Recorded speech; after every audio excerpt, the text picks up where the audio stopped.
Hello, and thanks for watching this video on web design from the Daily Guru blog. Today we will be talking about web design. Whether you're working on a website or a blog, this information is very important. I've always said that real estate and websites have one thing in common, and that is that you have about 8 seconds before a person knows whether or not they like a place. So you have about 8 seconds to capture their attention and make them want to stay on your website. No matter what you're doing online, selling a product or just providing information like I am, your theme has to look nice. There are too many websites out there today that look like they were designed back in the 1990s. You know, you can make your website look a lot better. We have the technology. Here are 3 key points of a web design. 1. Color scheme. When designing a website, you normally pick about 3 or 4 colors to be your theme. Now these colors must work well together, and these colors cannot be too bright or too dark. If it's too bright, it's hard to see and read your content. If it's too dark, the same thing. It's hard to read your content. Now you can use both bright and dark colors, but it's all about matching them well. Now there are colors that can change the mood of a human, like green. Green is a color that we see very well, better than any other color. That's why night vision is green instead of pink. 2. Layout. Your website must, let me say that again, must be laid out for easy navigation. If not, then people won't know where to go. Don't be too busy looking. You don't want to take away from what your viewers are going to be seeing. Products and information or ads like on my site. Number 3, usability. Your website must be very easy to use. Menus and links clearly displayed and put in a way where they're understandable. Now this can be hard because the designers know where everything is and how it works and how to get there because they designed it. I run across this as a designer a lot. So how I always fix this is getting an outside opinion. Get someone I know. Say, hey, look at this. What do you think? Because they haven't seen it the first time. And if you don't know no one that would do that for you, email me. I'd be more than happy to look at your website and give you some tips on how to improve it. You know, there's a point in marketing that I think applies here.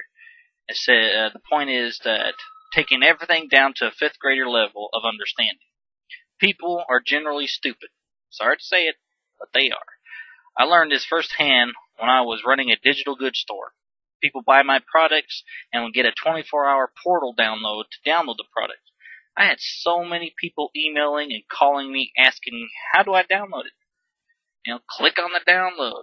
There isn't one. So I fixed it by taking it down to the 5th grader's level. I made a huge button that was bright green that said download now.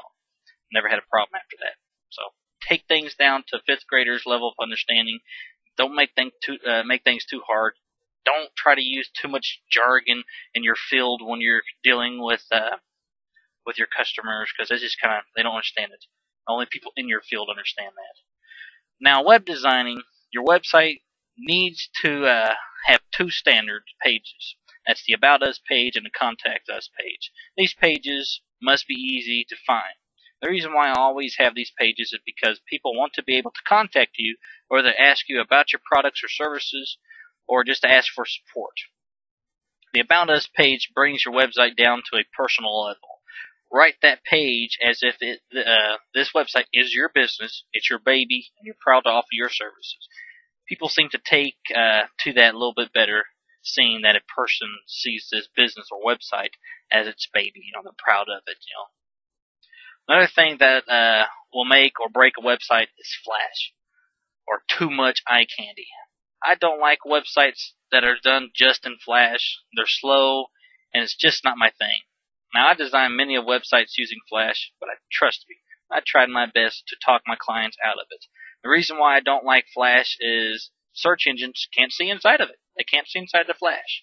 Now, if there might be a web designer watching this and saying, yes, they can, I'd have to disagree and tell you to go read a book, because I know for a fact they don't. Google doesn't read JavaScript files because you can use Google to attack people's websites or computers or servers using a JavaScript command.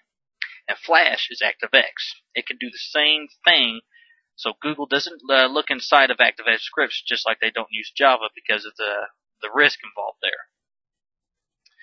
So that's the end of today's show. I hope this helps you with your web design. If you'd like to comment on today's show or would like to ask a question, I encourage you to visit my site at www.dailygurublog.com and subscribe there.